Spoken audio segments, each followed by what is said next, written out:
காந்தலூர் பகுதியில் சுற்றித் திரியும் காட்டு யானைகளை விரட்டுவதற்கான முயற்சிகள் வனத்துறையின் தலைமையில் தொடங்கப்பட்டுள்ளது. கடந்த தினம் பல குழுக்களாக பிரிந்து வனத்துறை அதிகாரிகள் காட்டு யானைகளை விரட்டுவதற்கு முயற்சித்த போதும் காட்டு யானைகளை கண்டுபிடிக்க முடியவில்லை.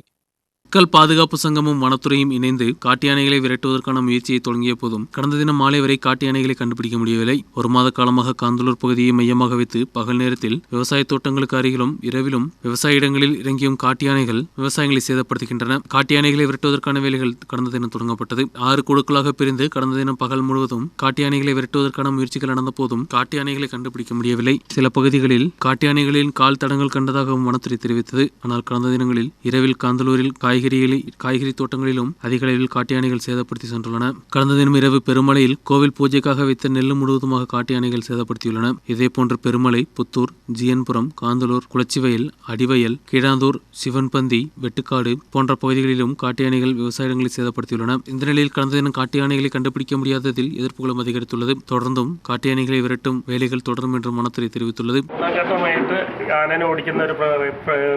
പ്രക്രിയയിലേക്ക് നമ്മൾ കടന്നിരിക്കുകയാണ്.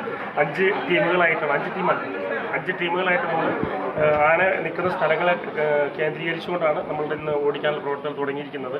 നിരന്തരം ആനയുടെ ശല്യങ്ങൾ കാരണം ഇവിടെ ജനങ്ങൾക്ക് കൃഷിനാശങ്ങളും പലതും സംഭവിച്ചിട്ട് അത് കഴിഞ്ഞ വർഷവും ഇതേമാതിരി തന്നെ വന്നിരുന്നു. കൃത്യം ഈ മാസങ്ങളിലാണ് കൂടുതലും വന്നുകൊണ്ടിരിക്കുന്നത്. காட்டு யானைகள் அருகிலுள்ள கிராண்டிஸ் தோட்டங்களில் மறைந்திருக்கலாம் என்றும் கூறப்பட்டுள்ளது. இதைத் தொடர்ந்து கடந்த தினம் கண்காணிப்பை வனத்துறை தீவிரப்படுத்தியுள்ளது.